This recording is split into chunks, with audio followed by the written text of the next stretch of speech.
بسم اللہ الرحمن الرحیم۔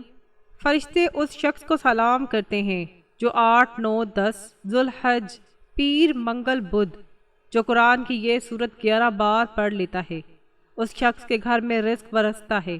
محترم ناظرین، ماہ ذوالحج کی 8، 9، 10 یعنی ذوالحج کا پیر منگل بدھ کے 3 دنوں میں جو شخص بھی یہ عمل کرتا ہے، وہ مرد ہو یا عورت ہو، تو یہ عمل کرنے سے اللہ تعالیٰ اس کے نصیب کو کھول دیتا ہے، اس کا مقدر سنور جاتا ہے۔ لاکھوں فرشتے اس شخص کو سلام کرتے ہیں، اس شخص کے گھر میں رزق برستا ہے۔ ایک ہی دن کے اندر بڑی سے بڑی حاجت جو آپ سمجھتے ہیں کہ یہ ناممکن ہے، وہ بھی ممکن ہو جاتی ہے، اور یہ عمل بھی بڑا آسان سا ہے۔ بچہ اس عمل کو کر سکتا ہے، بالکل مختصر سا عمل ہے، اور عمل کا اجر و ثواب بہت ہی زیادہ ہے۔ آپ کو اس عمل کے ذریعے رزق اتنا ملتا ہے کہ بندے کے گھر میں رزق رکھنے کی جگہ کم پڑ جاتی ہے۔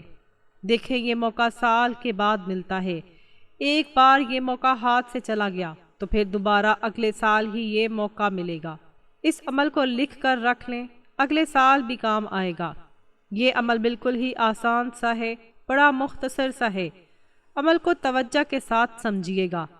یہ اللہ والوں کا بتایا ہوا خاص عمل ہے، اور اللہ والوں کا بتایا ہوا عمل اگر ان کے طریقے کے مطابق کر لیا جائے تو اللہ تعالیٰ اس عمل کی تاثیر اور اللہ والوں کی نکلی ہوئی زبان کے الفاظ کی طاقتیں اس بندے کو کامیابی عطا فرما دیتا ہے۔ اب عمل کیسے کرنا ہے، ذرا اس بات کو سمجھیے گا۔ اب ان 3 دنوں میں کوئی بھی ایک دن آج کرنا چاہتے ہیں آج کر لیں، کل کرنا چاہتے ہیں کل کر لیں، یا پرسوں کرنا چاہتے ہیں پرسوں کر لیں۔ یعنی کہ عید سے پہلے پہلے آپ نے اگر یہ عمل کر لیا تو عید والے دن آپ کی بھی مال و دولت کے اعتبار سے عید ہو جائے گی۔ اللہ تعالیٰ ایسی غیبی مدد فرما دیتے ہیں کہ بندہ خود حیران ہو جاتا ہے۔ اب اس عمل کو کرنا کیسے ہے کہ سب سے پہلے ناظرین آپ نے باوضو ہو کر، خواتین بھی اس عمل کو کریں، بچے بھی کریں۔ دیکھیں، یہ عمل تو بہت ہی زیادہ آسان ہے۔ سبحان اللہ اور اللہ الصمد کا عمل ہے۔ پہلے کون سا اس میں پاک پڑھنا ہے، بعد میں کون سا پڑھنا ہے۔ دیکھیں، یہ سبحان اللہ کو جب آپ پڑھیں گے تو 100 حج کا ثواب بھی ملتا ہے۔ سبحان اللہ کو ان حج کے دنوں میں جو بھی بندہ پڑھے گا تو 100 حج کا ثواب بھی اس بندے کو ملے گا، اور جس کو حج کا ثواب مل جائے وہ بندہ کتنا خوش نصیب ہوگا۔ یہاں تو حاجی کتنے پیسے لگا کر حج کے لیے جاتے ہیں، پھر آگے پتہ نہیں حج کی قبولیت ہے یا نہیں۔ ایک مقبول حج کا ثواب اس بندے کو ملتا ہے تو جس نے سبحان اللہ کہا، اس کو پڑھا۔ ایک روایت میں ہے کہ جو بندہ اس کو پڑھتا ہے، ذکر کرتا ہے، اس ذکر کو اپنی زبان پر جاری کر لیتا ہے اور روزہ بھی رکھتا ہے، ایک دن کا روزہ 1 سال کے روزے کے برابر ہے۔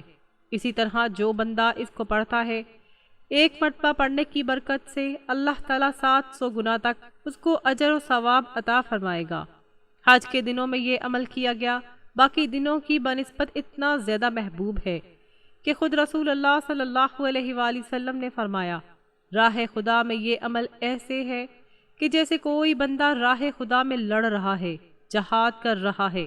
ہاں، راہ خدا میں لڑنا بھی سوائے اس شخص کے جو اپنی جان و مال کے ساتھ نکلے، ان دنوں میں سے کچھ بھی واپس نہ لائے، اللہ تعالیٰ اس بندے کو اس پر اجر و ثواب عطا فرماتا ہے اور اس کی نیکیوں میں اضافہ ہو جاتا ہے۔ محترم ناظرین، عید الاضحیٰ سے پہلے 8، 9 اور 10 ذوالحج یعنی پیر منگل بدھ قرآن کی ایک آسان سورت صرف 11 بار پڑھنے سے لاکھوں فرشتے اس شخص کو سلام کرتے ہیں، اس شخص کے گھر میں رزق آتا ہے۔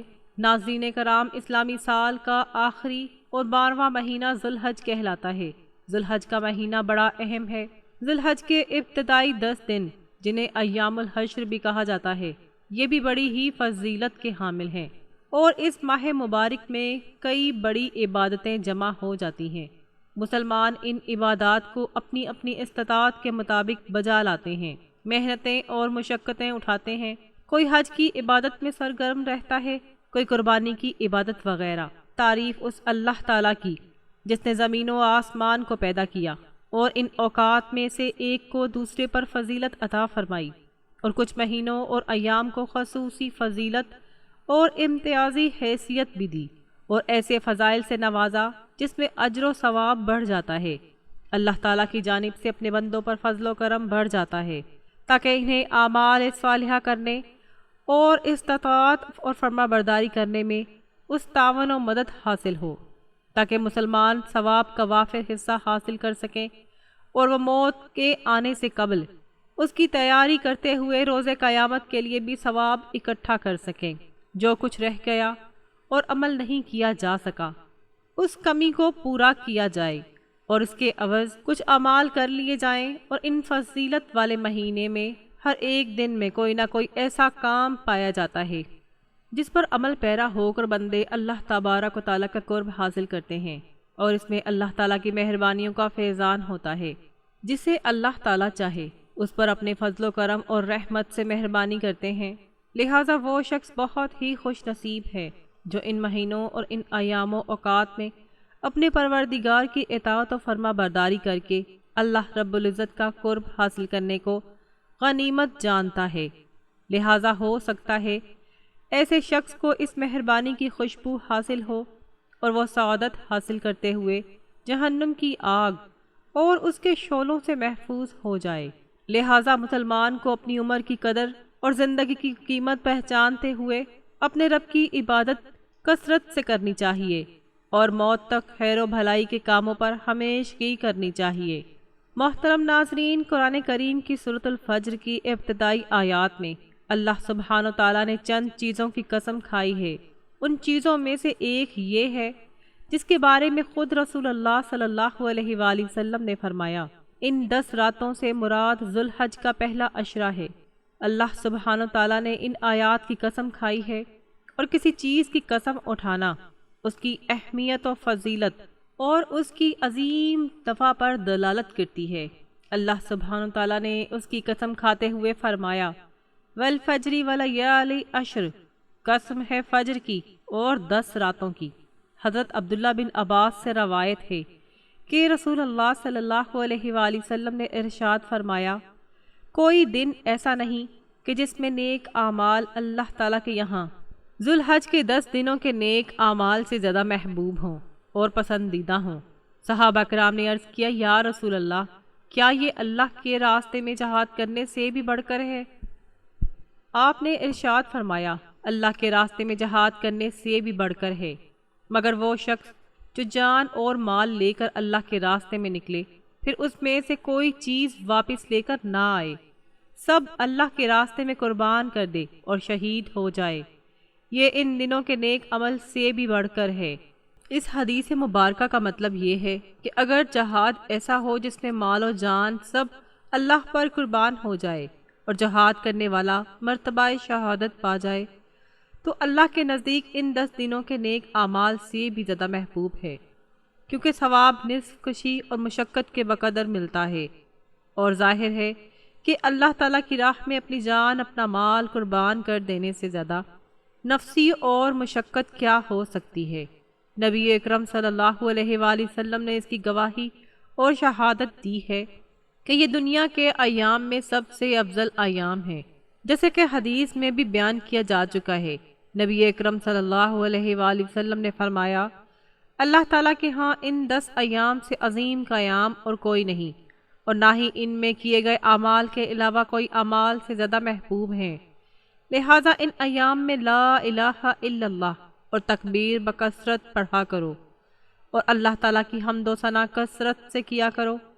اس عشرے میں یوم عرفہ بھی آتا ہے، اور یہ ایسا دن ہے جسے یوم مشہود کہا جاتا ہے، جس میں اللہ تعالیٰ نے اپنے دین کو مکمل کیا، اور اس دن کا روزہ رکھنے سے 2 برس کے گناہ معاف ہو جاتے ہیں۔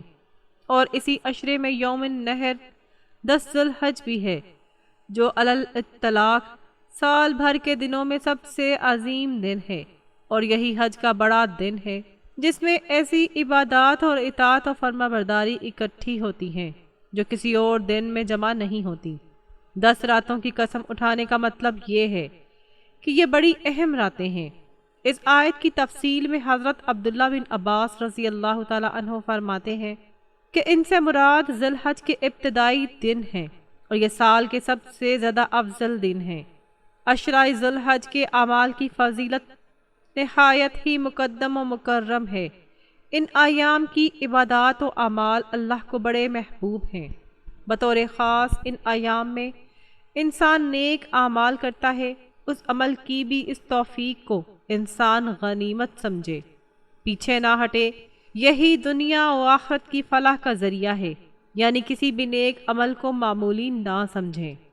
محترم ناظرین، خاص طور سے قرآن پاک کی اس ایک سورت کو ان 3 دنوں یعنی 8، 9، 10 ذی الحج یعنی پیر، منگل، بدھ صرف 11 مرتبہ پڑھنے والے کو لاکھوں فرشتے سلام کرتے ہیں اور اس شخص کے گھر میں نور اور رزق برستا ہے۔ یہ سورت انتہائی آسان اور مختصر ہے۔ نامعلوم اللہ کے ہاں کس عمل کی قبولیت ہو جائے اور انسان کی مغفرت کا سبب بن جائے۔ حضرت عبداللہ بن عمر رضی اللہ تعالی عنہ سے روایت ہے کہ رسول اللہ صلی اللہ علیہ وآلہ وسلم نے ارشاد فرمایا، اللہ تعالیٰ کے ہاں ذی الحج کے 10 دنوں کی عبادت سے بڑھ کر عظیم اور مجرب تر کوئی عبادت نہیں، لہٰذا لا الہ الا اللہ، اللہ اکبر، الحمدللہ کثرت سے پڑھا کرو۔ ذی الحج کے پہلے 9 دن روزے رکھنا بھی باعث ثواب ہے۔ حدیث مبارکہ میں ہے، ان میں ہر دن کے روزے کو اجر میں 1 سال کے روزوں کے برابر قرار دیا گیا ہے۔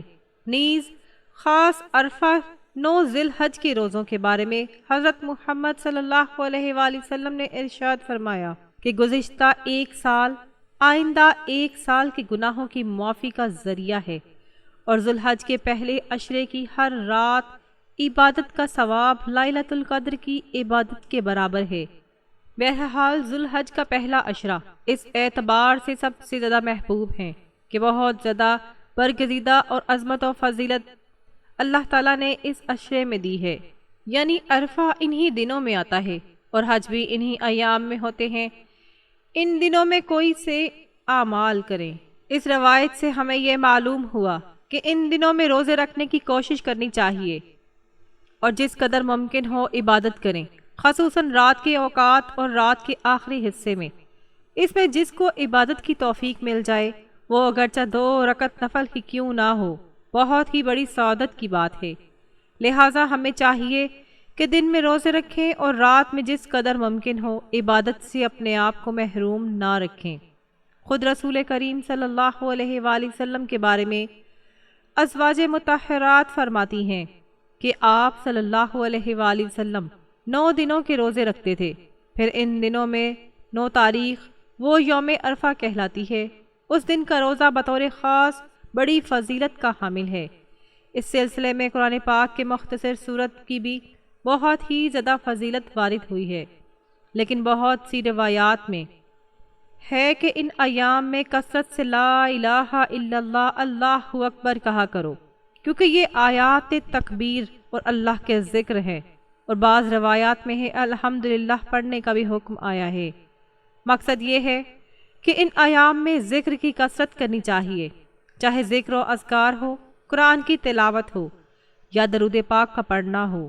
ان ایام میں اگر کوئی آدمی باقی دنوں میں روزے کا اہتمام نہ بھی کر سکے تو کم از کم 9 ذی الحج کے روزے کا تو ضرور اہتمام ہونا چاہیے، یعنی ہمارے ہاں کے حساب سے جس دن 9 ذی الحج کی 9 تاریخ عید سے 1 دن پہلے اس دن روزہ ضرور رکھا جائے۔ اس ایک روزے کی بھی بہت بڑی فضیلت احادیث میں بیان کی گئی ہے اور دیگر کتابوں میں حضرت محمد صلی اللہ علیہ وآلہ وسلم سے حضرت ابو ہریرہ رضی اللہ تعالی عنہ نے یہ روایت نقل کی ہے کہ میں اللہ تعالیٰ سے یہ امید رکھتا ہوں کہ عرفہ کے دن کا روزہ اس کے بعد سال کے اور پہلے والے سال کے گناہوں کا کفارہ ہو جائے گا، یعنی 1 دن کا روزہ اتنا برکت ہے کہ 2 سالوں کے گناہ اس کی وجہ سے معاف کر دیے جائیں گے، اور یہ اللہ تعالیٰ کی رحمت اور شان کریمی ہے۔ اس بارے میں شک کیے بجائے پختہ عزم اور یقین ہونا چاہیے۔ اللہ تعالیٰ انتہائی کریم اور مختار ہے، جس دن یا جس گھڑی کہ جس عمل کی اپنے کرم سے جتنی بڑی قیمت، اجر و ثواب مقرر کرنا چاہے کر سکتے ہیں، اس لیے یقین کے جذبے کے ساتھ ان اعمال کو کرنا چاہیے۔ عشرہ ذی الحج کے پہلے 10 دن کے اعمال میں یہ بھی شامل ہے کہ ان 10 دنوں کا ادراک اللہ تعالیٰ کے اپنے بندوں پر عظیم نعمتوں میں سے ایک نعمت ہے، لہٰذا بندے کو اس کی اس طرح قدر کرنی چاہیے جس طرح اس کا حق ہے، اور جس طرح صالحین اور نیک لوگوں نے اس کی قدر کی تو مسلمان پر واجب اور ضروری ہے کہ وہ بھی اس نعمت کا شعور پیدا کرے اور اس فرصت کو غنیمت جانتے ہوئے ان 10 دنوں میں زیادہ سے زیادہ اعمال کرے۔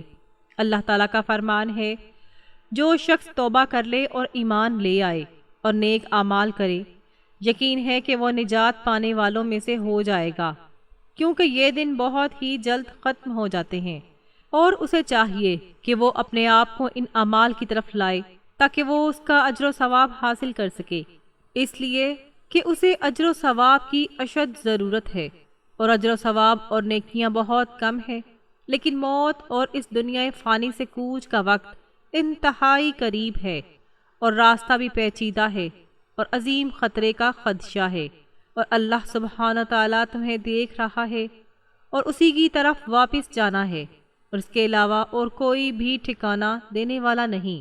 جو بھی ذرہ برابر خیر و بھلائی اور نیکی کرے گا وہ اسے دیکھ لے گا، اور جو بھی ذرہ برابر برائی اور شر کا ارتکاب کرے گا وہ بھی اسے دیکھ لے گا۔ اس فرصت کو غنیمت جانیں اور ان عظیم دنوں میں اعمال کریں، جتنی جلدی ہو سکے ان اعمال کو کر لو، اور موت کے حملے سے قبل جلدی اور تیزی دکھا لو، اور زیادتی کرنے والوں کی ندامت سے قبل کچھ کر لو، اور اس کی واپسی کے سوال سے قبل کچھ عمل کر لو جس کا جواب بھی نہیں دیا جائے، اور اس کی بات تسلیم کرتے ہوئے اسے دنیا سے واپس نہیں بھیجا جائے گا۔ محترم ناظرین، وقت کی نزاکت کو مد نظر رکھتے ہوئے آج اب اس عمل کی طرف چلتے ہیں جو آپ نے 8، 9 اور 10 ذی الحج کو کرنا ہے۔ یہ بہت ہی مجرب عمل ہے، یہ بہت ہی بابرکت صورت ہے۔ آپ نے سب سے پہلے نبی پاک صلی اللہ علیہ وآلہ وسلم پر درود پاک پڑھنا ہے۔ درود پاک آپ کوئی سا بھی پڑھ سکتے ہیں، لیکن اگر آپ نماز والا درود ابراہیمی پڑھ لیں تو اس کی فضیلت اور برکت سب سے زیادہ ہے۔ 3، 5 یا 11 مرتبہ درود ابراہیمی پڑھنے کے بعد آپ نے سبحان اللہ و بحمدہ، سبحان اللہ العظیم و بحمدہ استغفر اللہ کی ایک تسبیح پڑھنی ہے، یعنی 100 مرتبہ آپ نے ان کلمات کو پڑھنا ہے۔ اس کے بعد آپ نے اللہ اکبر کی 3 تسبیحاں پڑھنی ہے، یعنی 300 مرتبہ اللہ اکبر پڑھنا ہے، یعنی آپ نے ان تینوں دنوں میں اللہ کی عظمت اور بڑائی کو بیان کرنا ہے۔ اس کے بعد آپ نے 11 مرتبہ سورۃ اخلاص کی تلاوت کرنی ہے۔ سورۃ اخلاص بہت ہی بابرکت سورت ہے، اسے 1 مرتبہ پڑھنے سے 1/3 قرآن مجید کا ثواب ملتا ہے، اور جو کوئی اسے 3 مرتبہ پڑھتا ہے اسے 1 مکمل قرآن مجید پڑھنے کا ثواب ملتا ہے۔ تو یہ بہت ہی بابرکت صورت ہے۔ جو شخص ان دنوں میں، ان مبارک ایام میں یہ اعمال کرتا ہے، اسی ترتیب، اسی طریقے کے ساتھ یہ اعمال کرتا ہے، اللہ تعالیٰ اس کے رزق میں برکت دیتا ہے، اس کے گناہوں کا کفارہ ہوتا ہے، اور اس کی تمام پریشانیاں ختم کر دیتا ہے۔ جب آپ یہ تینوں اعمال کر لیں تو آخر میں پھر درود پاک پڑھ لیں جتنا آپ نے عمل شروع کرنے سے پہلے پڑھا تھا۔ یہ عمل آپ کسی بھی نماز کے بعد پڑھ سکتے ہیں، جب بھی آپ کو موقع ملے آپ یہ عمل کر سکتے ہیں۔ بہت ہی مجرب عمل ہے، بہت ہی بابرکت عمل ہے۔ یہ عمل مکمل کرنے کے بعد آپ نے اس کا ثواب حضور پاک صلی اللہ علیہ وآلہ وسلم کے دربار عالیہ میں ہدیہ کر دینا ہے۔ انشاءاللہ یہ اعمال کرنے کے بعد آپ کی تمام دعائیں قبول ہوں گی، آپ کی مشکلات ختم ہو جائیں گی۔ محترم ناظرین، وہ بندہ کتنا خوش نصیب ہوگا جو عید الاضحیٰ سے پہلے 3 دن یعنی 8، 9 اور 10 ذی الحج یعنی پیر، منگل، بدھ کے دن یہ اعمال کرے گا۔ محترم ناظرین، عشرہ ذی الحج کے یہ 10 دن بڑے ہی مقدس اور عظمت والے دن ہیں۔ ان دنوں کے اعمال اللہ تبارک و تعالیٰ کے یہاں بڑے پسند کیے جاتے ہیں، لہٰذا ان ایام میں روزوں اور عبادات کو، نوافل، ذکر و تلاوت کا اہتمام کرنا چاہیے۔ نبی کریم صلی اللہ علیہ وآلہ وسلم کا ارشاد گرامی ہے، حج اور عمرے کے لیے جانے والے اللہ کے خاص مہمان ہیں، وہ دعا کریں تو اللہ تعالیٰ ان کی دعا قبول فرماتا ہے، اور مغفرت طلب کریں تو بخش دیتا ہے۔ رسول اکرم صلی اللہ علیہ وآلہ وسلم کا ارشاد گرامی ہے، اللہ تعالیٰ روز اپنے حاجی بندوں کے لیے 120 رحمت نازل فرماتا ہے، جن میں 60 رحمتیں اس کے لیے ہوتی ہیں جو بیت اللہ کا طواف کرتے ہیں، 40 ان کے لیے جو وہاں نماز پڑھتے ہیں، اور 20 ان کے لیے جو صرف کعبے کو دیکھتے ہیں۔ حضرت ابن عباس رضی اللہ تعالیٰ عنہ سے روایت ہے کہ رسول اللہ صلی اللہ علیہ وآلہ وسلم نے فرمایا کہ ذو الحج کے پہلے 10 دنوں میں کیے گئے اعمال صالحہ اللہ تعالیٰ کے نزدیک تمام ایام میں کیے گئے نیک اعمال سے زیادہ محبوب ہیں۔ حضرت ابو ہریرہ رضی اللہ تعالیٰ عنہ فرماتے ہیں کہ نبی کریم صلی اللہ علیہ وآلہ وسلم نے فرمایا، بے شک اللہ تعالیٰ کا جلال اس وقت ہوتا ہے جب انسان وہ کام کرے جو اس نے حرام کر دیے ہوں۔ اچھے اعمال کثرت سے کرنا، ان اعمال میں نفلی عبادت ہے جسے نفلی نمازیں، صدقہ، قرآن پاک کا پڑھنا، اچھے کام کا حکم دینا اور برے کام سے روکنا وغیرہ۔ ان اعمال کا ثواب ان دنوں میں کئی گنا زیادہ ملتا ہے۔ یہ اعمال اگرچہ اللہ تعالیٰ کے نزدیک پسندیدہ ہیں، مگر ایام ذو الحجہ میں اللہ کے نزدیک اور محبوب ہو جاتے ہیں۔ بال اور ناخن کا کاٹنا، حضرت سلمہ رضی اللہ تعالیٰ عنہا فرماتی ہیں کہ نبی کریم صلی اللہ علیہ وآلہ وسلم نے فرمایا، جب تم ذو الحج کا چاند دیکھ لو اور تمہارا ارادہ قربانی کرنے کا ہو تو اپنے بال اور ناخن اس وقت تک نہ کاٹو جب تک تم قربانی نہ کر لو۔ علماء کرام فرماتے ہیں کہ جو حج پر قربانی ساتھ لے جاتے ہیں ان کو بال نہ کاٹنے کا حکم اللہ تعالیٰ نے دیا، اور فرمایا اپنے سر کے بالوں کو اس وقت تک مت کاٹو جب تک قربانی اپنے مقام تک نہ پہنچ جائے۔ اس کی پابندی ان لوگوں کے لیے ہے جو قربانی کر رہے ہیں، مگر یہ بیوی اور اولاد پر نہیں۔ ہاں، اگر گھر کا کفیل گھر کے کسی فرد کی قربانی کر رہا ہو، اس فرد کو بھی پابندی کرنی ہوگی۔ غسل کرتے وقت یا کھجاتے وقت اگر کوئی بال یا ناخن ٹوٹ جائے تو کوئی حرج نہیں۔ تمام مسلمان عید کی نماز ادا کریں، خطبہ سنیں اور اس سے استفادہ کریں۔ تمام مسلمانوں کے لیے ضروری ہے کہ اس دن کی اہمیت سے واقف ہوں۔ یہ معلوم ہوا کہ شکر اور نیک عمل کرنے کا دن، اس دن کو برے کاموں کا دن نہ بنائیں، جیسے بعض حضرات اس دن کو رقص و موسیقی اور فلمیں دیکھنے کے لیے نظر کر دیتے ہیں۔ تمام مسلمان مرد اور عورتوں کو چاہیے کہ ذو الحج کے ایام میں اللہ تعالیٰ کی اطاعت اور اس کے ذکر و شکر کے ساتھ مختص کریں، اللہ تعالیٰ کے احکام پر پابندی سے عمل پیرا ہوں اور برائیوں سے بچنے کی ممکن کوشش کریں کہ یہ ایام اللہ کی رضا حاصل کرنے کا سبب بن جائیں۔ 10 ذی الحج کو قربانی کرنا یہ سنت ابراہیمی ہے۔ نبی کریم صلی اللہ علیہ وآلہ وسلم نے 2 دمبے اپنے ہاتھ مبارکہ سے بسم اللہ اللہ اکبر پڑھ کر ذبح کیے تھے۔ اللہ رب العالمین سے دعا ہے کہ ان بابرکت دنوں کی برکت سے ہمارے ٹوٹے پھوٹے اعمال کو بڑھا چڑھا کر اپنی بارگاہ اقدس میں درجہ قبولیت عطا فرمائے اور ہم سب کا خاتمہ ایمان پر فرمائے، آمین یا رب العالمین۔ ناظرین، گزارش ہے کہ اللہ تعالیٰ کے 99 ناموں میں سے کوئی ایک نام لکھ کر کامنٹ میں ضرور شیئر کریں۔ اللہ تعالیٰ ہم سب کا حامی و ناصر ہو، آمین۔ جزاک اللہ۔